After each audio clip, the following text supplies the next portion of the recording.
So next I'd like to introduce Débora Freitas, who you all know as the Australian Global Alumni Ambassador here in Brazil. And it's my great pleasure to hand over to her for her TED Talk, or Tipo de TED Talk, as I was trying to say yesterday. And yes, I'll hand over to her now, and then I have a couple more announcements just before lunch. Thanks, Matt. Good morning, everyone. If I'm shaking, it's because it's cold, not because I'm nervous, okay? And I'm going to talk to you a bit today about my journey, not about my scientific research, actually. Because I think many of you asked it yesterday about the Alumni Ambassador and what that means. So as Michael Jackson said once, this is it. That's me. So that's what Alumni Ambassador looks like. And I'm going to talk to you a bit about my journey up to now that might be or might not be like many of yours guys, but might inspire you a little bit or help you inspire other friends that you might have through this journey. So my journey in Australia was nearly 8 years. I went to Australia as they say, a trolling wife. At the time I went there following my husband. I gave up on everything I was doing in Brazil, all my research, all my study. And my mom said, you are sort of a crazy because you have a career here. You might be employed in a year or two at university. But my feeling was, I was following my husband at the time, but the feeling was bigger than that. I feel the need of doing that for myself. Actually, I was about a bit of selfish, I have to say.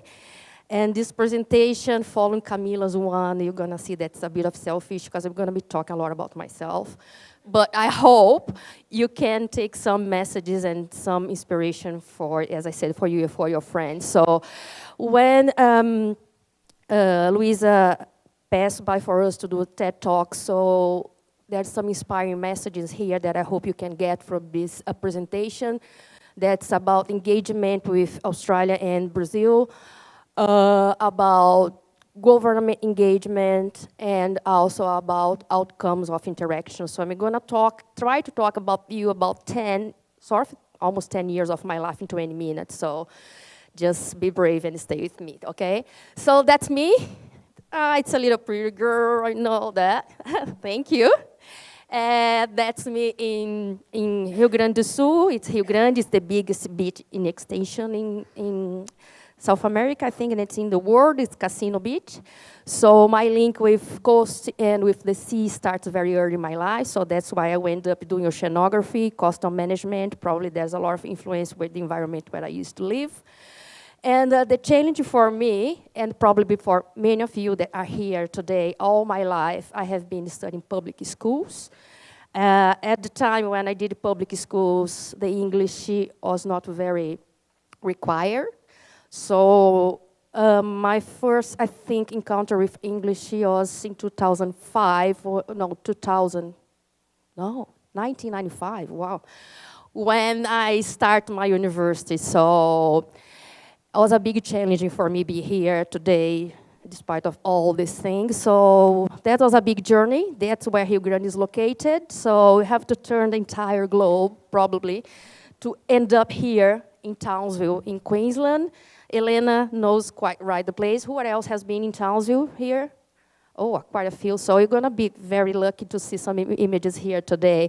So where is Townsville, actually? That's pretty much when I ended up in Australia in March 2005. Townsville records driest year and hottest that has been so far. So humid and a lot of rain, of course. And also have to be used with rent per week. Why I have to pay per week and not per month. All these changes that we have to do that. And also, of course, the distance is not viable for family and friends to go over. And I knew that I would have to be stuck there at least for 4 years. So that's in the beginning when you get there, going from South Brazil to the tropics was a very big issue for me. And for surprise for me, that was not the seed of this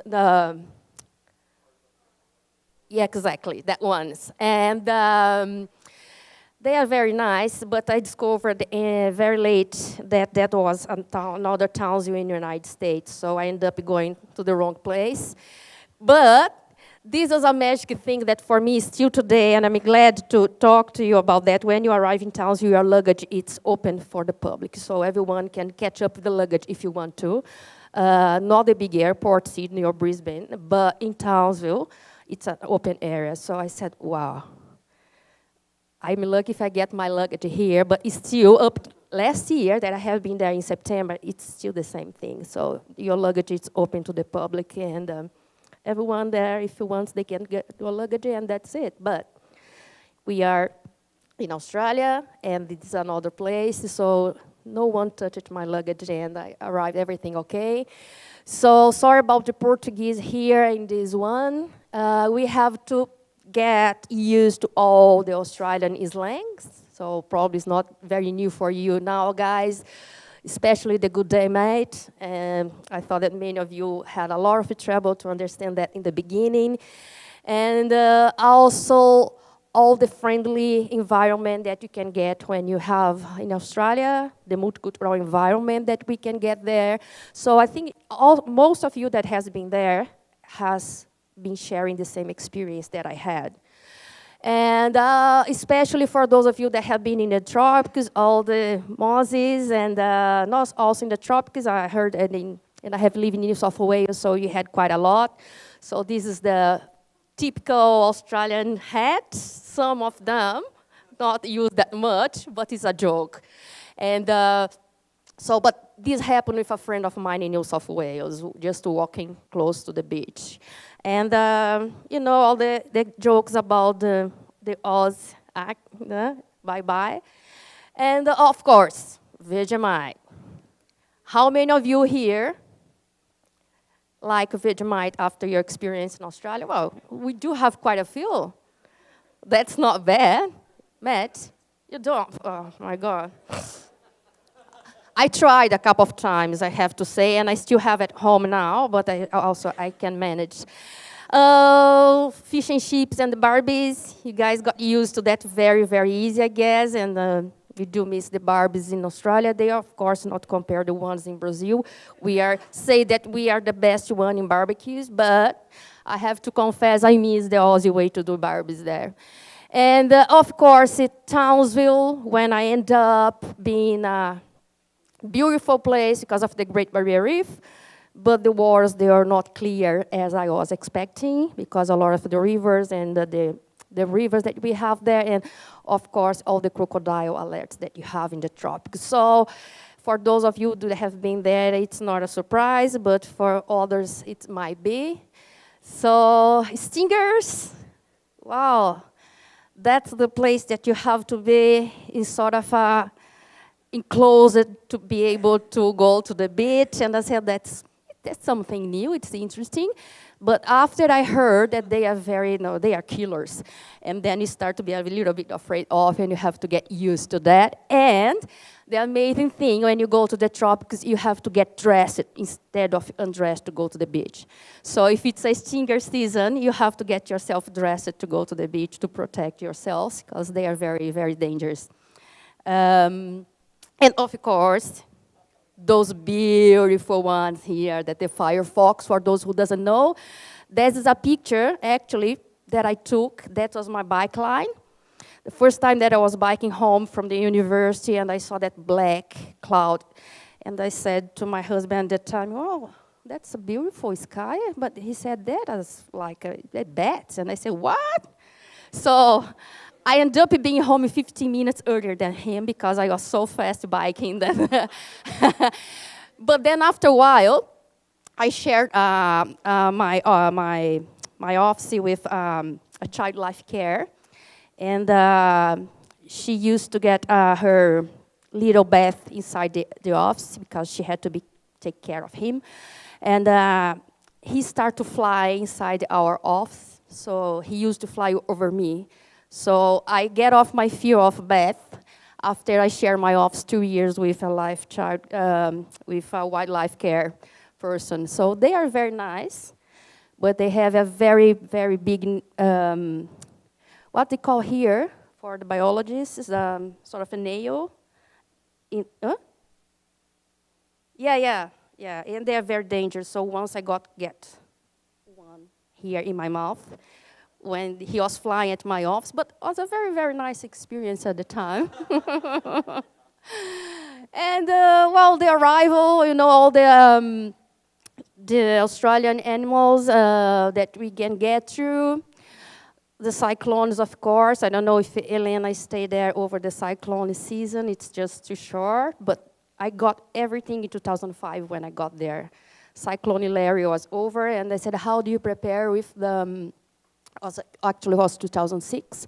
Banana kilo went to $15 a kilo, because there's no bananas. All the bananas plantation has been devastated by the cyclone.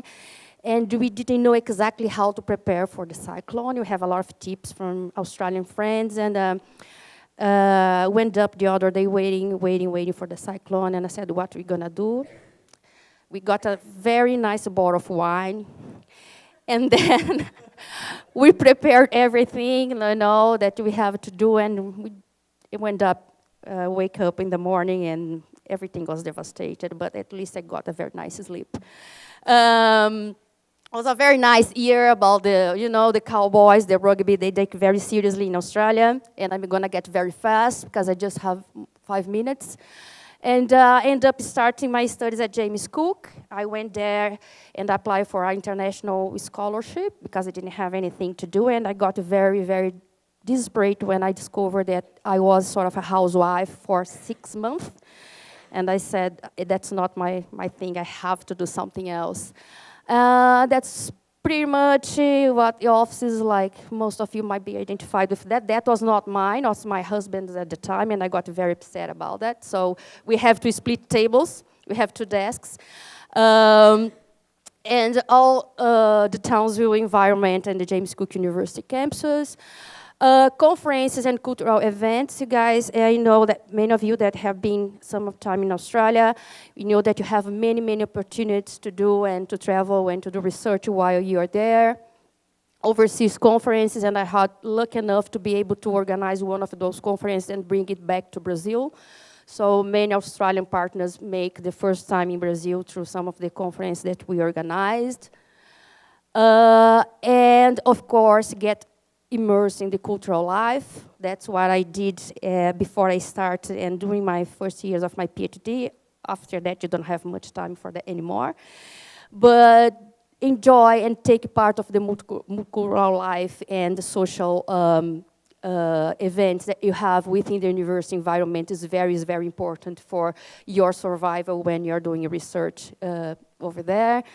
And I think that they like Brazilians quite a lot because they put us together to do a lot of the news, for multicultural environment within the university. That was quite nice. And of course, to talk about the World Cup. I was a little bit, a lot of criticism because I said that Brazil was not going to win, and everybody got upset about that. And I ended up being joking by our Argentinian friend, of course, saying that Argentina was going to take, but I said, I know about soccer and I know what I'm talking about, so shut up.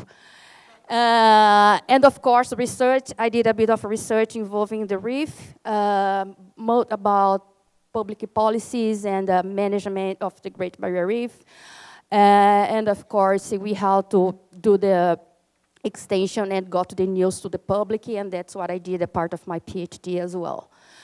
And then, before I finished my PhD, I had the opportunity to start a postdoc, and I said, wow. So I was there, I started applying for a position just to do a trial. I said, I want to try to do my work after I finish my PhD, so I started to do an interview.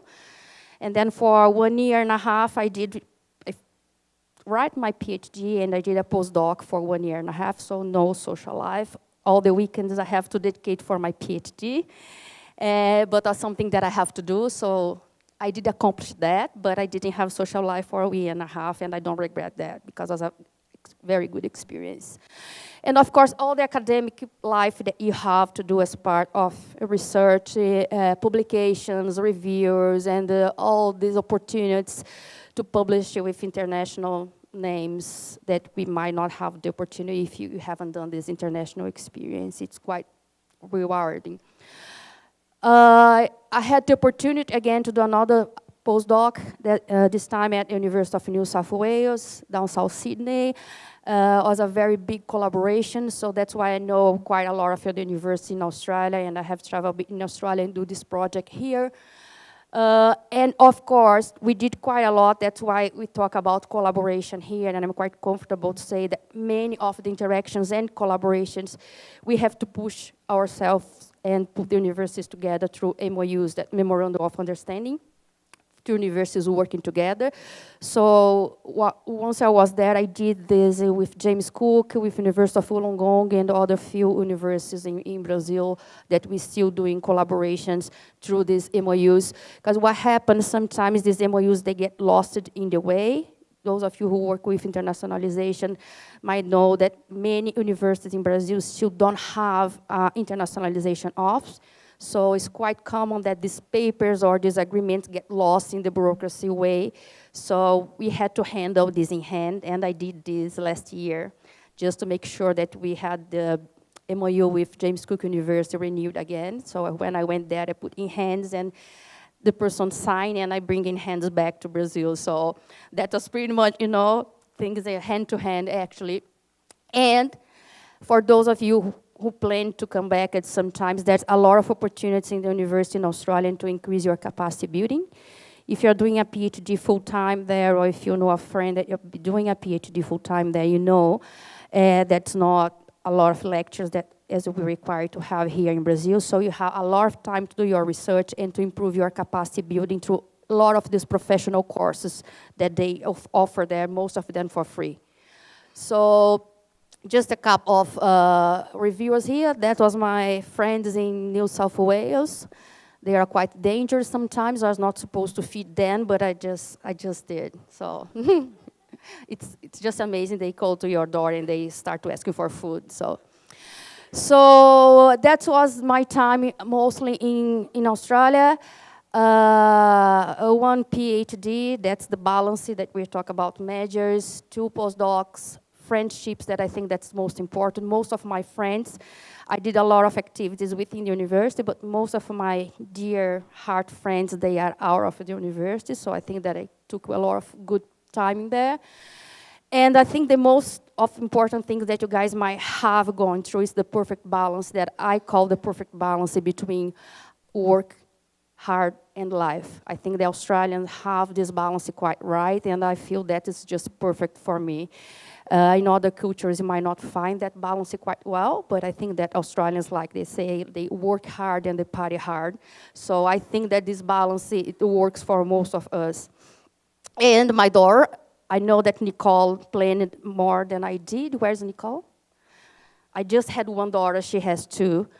But she was growing up in a very multicultural environment. As you can see here, we have people from Switzerland.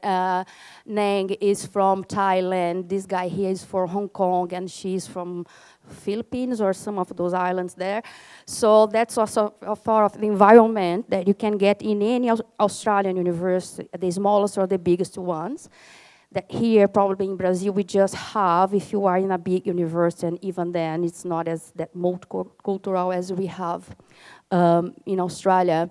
So very briefly, returning to Brazil, and I have to say I was quite lost after most 8 years.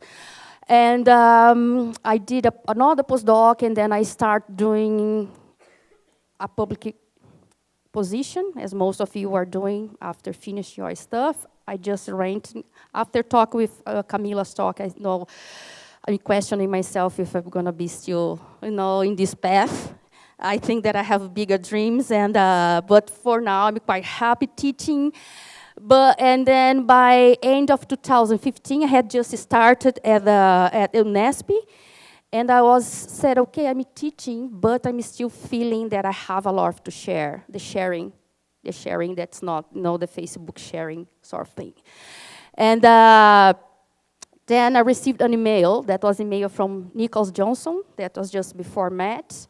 And they are looking for potential students to apply for a sort of scholarship in Australia. And then I was in a very bad day, and I replied back, said, oh, I just start here, but I'm still homesick of Australia, and I wanted to do something in partnership. I wanted to return in my knowledge and still be engaged with Australia. I don't have any students, I'm so sorry, but I have this and this experience I want to share. And then one day, Vanessa called me and said, do you want to come for a meeting here in Brasilia and start to share your time? And then I did that. Later on, she sent me a message. I think many of you are in this first one here. Who? June? Elena. Elena is everywhere. It's like alien. Liliane, sorry, but you as well, yeah. And then I think a couple of weeks later, Vanessa sent me a couple of questions, said, do you want to fill those questions? And I said, for what? And she said, just fill it. And you're going to know later, but I can't promise you anything. And I said, okay, what should I answer? And she said, just answer what your heart says for you to answer. You ask questions about research, questions about life, and all of them together. So I just filled that up. And a couple of weeks later, she said, well, the Fed has chosen you. And I said, for what? I didn't know exactly for what. Because she wants to do a surprise. The embassy wants to do a surprise for that at the time. And then they said that there's the global alumni strategy that you guys might have heard about. If not, it's still here. And she said, and I said, what does that mean? And then I start looking for that information. So it's about being ambassadors of sharing knowledge and information within the countries that you return.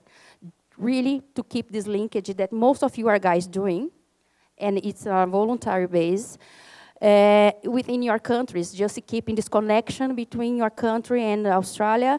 And I said, okay, but I'm already doing that. She said, are you going to do that bigger? So, and she said, up to now, I think, I don't know if they have changed the strategy or not, but apparently there's just one alumni outside Asia.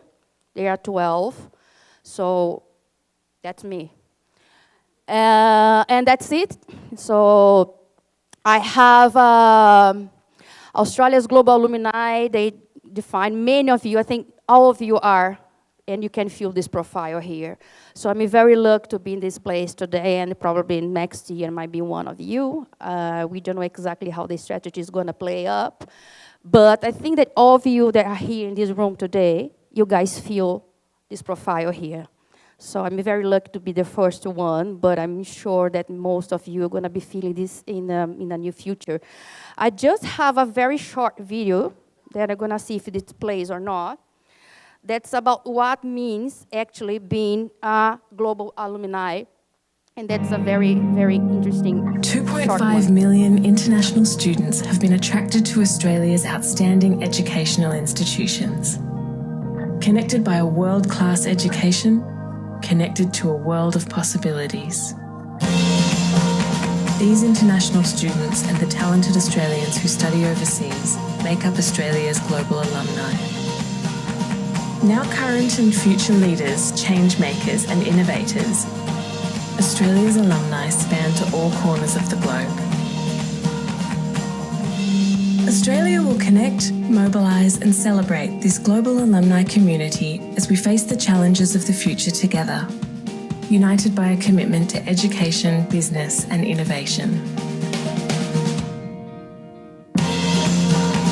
By growing our international alumni community, we're helping alumni connect and make the most of Australian and global opportunities. To find out more about the benefits of being connected to the alumni community, visit globalalumni.gov.au. So I don't know if many of you, probably most of you know about this strategy here. So as the video said, it's pretty much about connect, mobilize, and celebrate. We have this engagement strategy that goes up next year. And even if this doesn't continue as officially, I think that most of us here want to keep doing that after we return from Australia. So that's what I'm doing with the embassy, taking part in a lot of expos, with the consulate as well, and Fall By, that's the conference about universities and expos and whatever they invite me and I have the time, we are going to disseminate knowledge and our cultural life in Australia.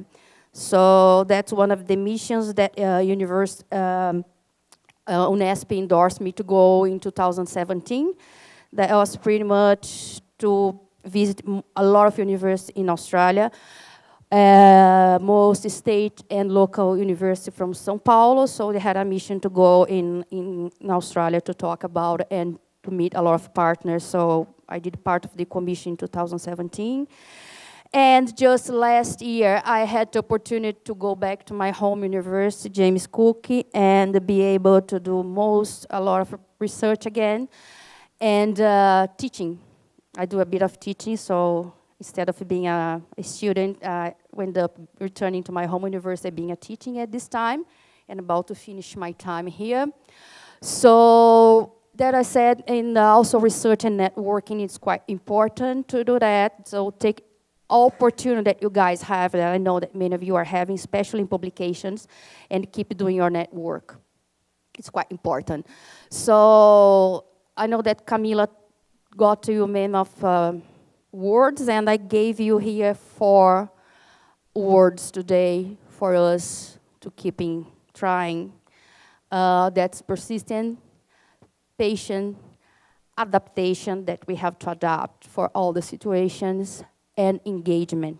And I know that all these 4 words here, we can easily be able to achieve in Australian environment. So that's what my living room looks like today. I think that many of your homes guys might look like that. So I bring a little bit of Australia inside home every day, and that's it, I guess. So, sorry, I didn't bring my Brazilian accent back. I'm never going to be able to get an Aussie accent. Unless I got married with an Aussie at some point. Questions? Probably it's just a sort of inspirational, but if you guys have any questions or want to talk about life and research and the challenges of being a mom and a worker, that might be Nicole might have as well, that's a big issue. So I'm really happy to answer. So congrats. Awesome presentation, always. I'm suspicious. But, so I would ask you, I would like to ask you about the power of an ambassador together with the Australian embassy. So it's good to have somebody to concentrate. So if we have an idea or a suggestion or a question, we should go through you, and you should ask the Australian embassy or suggest them about new projects, or what is the power that you have together with the Australian embassy, and how the students would have to behave, asking you or going to them directly. What is the suggestion you guys give to us? I think that you have the freedom to go directly to the embassy and talk with them. They are quite flexible for that. But since I took this role, I was happy of doing that, but never was a directly requirement for me to going through. So I was just trying to facilitate the communication group that we have, and also discussing some proposal or some idea projects. But what we are pretty lucky with this group of people that we have here in the embassy is that they are very achievable, and we can contact them directly as much as we can.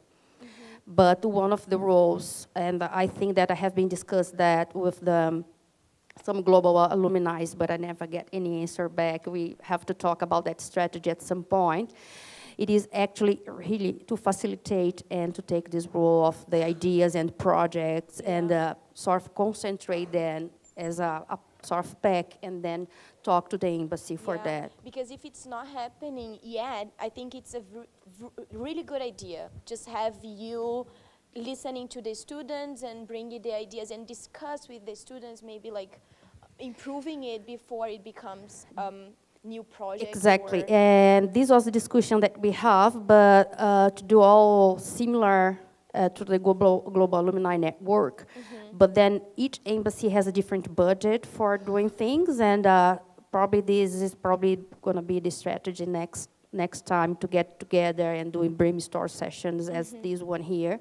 Probably we could do through a webinar sort of thing that we can plan for the future to be able everyone, because it's quite cost to be together all the time.